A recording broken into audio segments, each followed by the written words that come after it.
You can replace a $24,000 team member with ChatGPT's new custom GPTs. Now, there's the wrong way to do this and the right way to do this. So here's the wrong way. Most people go in and they put in a prompt into ChatGPT. And then what they expect out of that is output. Okay. And the output could be anything from a blog post, landing page copy, an email. Typically, this is in the creative, something that's written. So this is how most people are doing it. They're putting in prompts and they are hoping to get high quality output. This is probably the least effective way that you could do it in order to, because here's why. Think of ChatGPT as an ocean. Okay. If you come in here and you write a prompt, and let's say that your prompt is write me a blog post about doctors' biggest marketing challenge. Okay. That is so generic. That does not narrow it down. What kind of doctor, what kind of marketing? There's so many more questions that we could ask to get more narrow. So, one way to narrow that down and to get better outputs is to create a persona.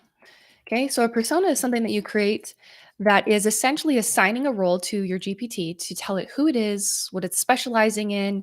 You tell it about your business, your competitors, and you give it a lot more information about how it's going to serve you. So then you have a persona, then you put in a prompt, then you get outputs. All right. Now, there's actually an even better way to do it than this. All right. So, of course, we should be using personas. I'm going to show you this over here. So, with a persona, and especially with these new GPTs, part of the biggest problem that's happening with these new GPTs is that there's no process involved. So, for example, if I were to create a brand strategist GPT, you could take that so many different directions. You actually need to be guided through the process of leveraging that GPT effectively in order for it to not go haywire and be overly complex and kind of go off the beaten path. So, as I've been building personas for the last year for people, and as I move forward into building GPTs, this is what my best practices are. So, I wanted to share those with you. And as I update these best practices, I'll share those updates. But here's my thoughts on it so far. First thing is you need to have a persona. The persona is going to be trained off of these things here. You have training instructions, which include prompts and data sets. So, prompts are the words that you tell it to give it the instructions of who it is, what it specializes in, telling it about your customers, telling it about your competitors, and things like that. Data sets are things like it could be your website, it could be your past content, it could be anything that is proprietary data to you that would help train it better. So, for example, if you've written a book, you could train your GPT to sound like you by uploading the content of your book as a data set and then telling it, "Hey, here's how I write. Make sure you sound like me in the future." Okay? Now, the second thing that has to happen inside of these custom GPTs is your GPT is going to take certain actions, all right? So, right now, the first GPT that I am building out is a podcast producer.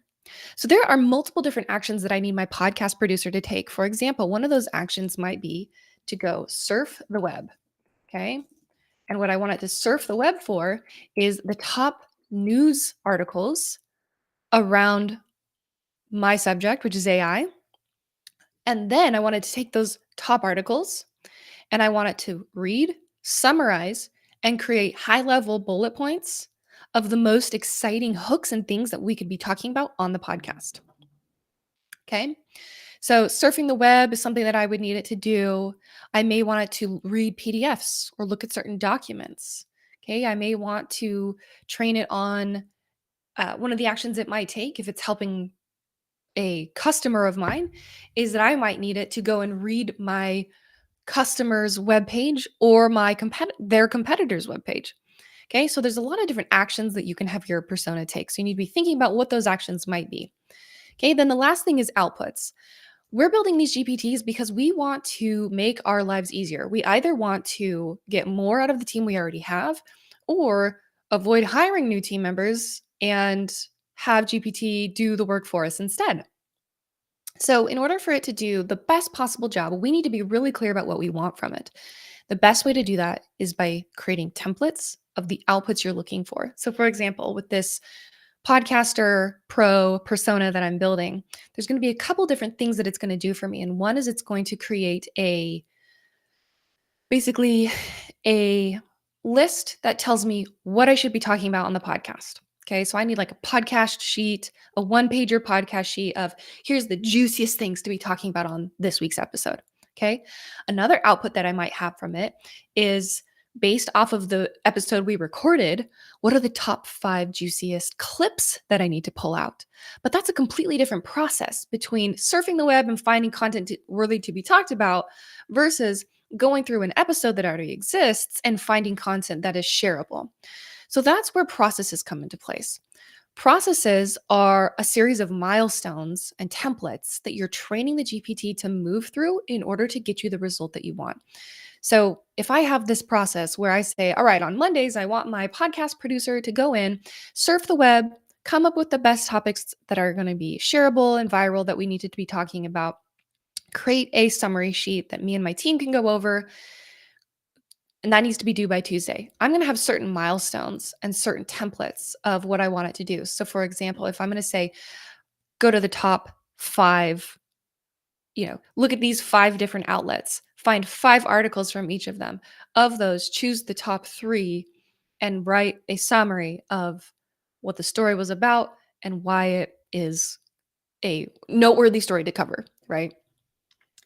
Another process would be the example of having it go through and find shareable content. And how are we going to market an existing episode? Pull out the shareable content, tell us what stories it thinks would be the most viral, and then go from there. So, based off of what you want from it, you basically need to create this mega kind of template almost. If you think about this process, there's a process and there's an end output that you want to have from it. All right. So when you can be thinking about it in these outputs and templates, it's going to really help you get better results from your GPT because you're giving it super clear instructions. And the more specific and clear you can be with the instructions, the better it is going to be at following it. Sometimes we think that when we put in stuff into ChatGPT, it's just going to know and understand what we're talking about. But here's the perfect example of how to prove to you that that's not always accurate. If you were to think of a dream that you had, so for example, the other day I had a dream about a mountainside with lakes, and I was in the backyard of this beautiful mansion, and it had palm trees. And I have a very vivid picture in my head of what I think that looks like. If I go into ChatGPT, which I actually did this, let me see if I can pull it up and show you. I told it exactly what I just said to you. I was like, oh my gosh, and this beautiful picture of mountains and things. And so here's the picture that it came up with. That doesn't look like what I was talking about at all. But it's not like ridiculously far off, but it's maybe like 30% of what I thought. So just because you say something and you think you're being accurate doesn't mean that you are, right? So this is what I challenge you to do. Go into ChatGPT, use the Dolly, explain a picture that you have in your head and see how accurate it actually is. This is not GPT's fault. This is your fault, right? This is your responsibility to become a better prompter to get better results out of what you want from GPT. So I hope that this is helpful. I'll probably do another full deep dive video into this and how we're actually using it and maybe with more specifics. So if that would be something valuable to you, drop a comment. The other thing is on Thursday this week, I'm going to be doing a webinar with my friend Christian Hansen. We're going to be talking about how you can stand out in a noisy market. And part of the way we're going to help you do that is by building a GPT persona that's going to actually help you go and research and brand yourself. Okay. And so we have a really awesome GPT persona that I've created that's going to support you with that so that you don't have to do all that work on your own. So if you'd like to come, you can go register at theaffluenteffect.com/sprint start 2023. Let me show you what that looks like. Sorry, 2024.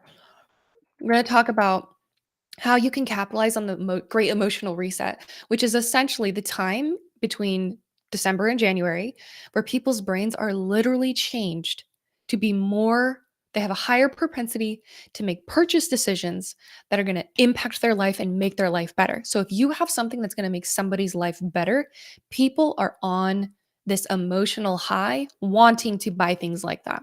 So we're going to show you exactly how you can take advantage of that, sell to people, and do it within 4 weeks during the holidays, because everybody knows we got a lot going on over the next little while. Things are, the whole rest of the year just seems to be swallowed up. So that's what Christian and I are going to be doing, is we're going to be showing you how to do that within 4 weeks. So if you'd like to come, you can hit register, join us, totally free webinar, and it's going to be a really great conversation. So, okay, thanks for watching. Drop any comments or questions you have. Be happy to cover that. Talk to you next.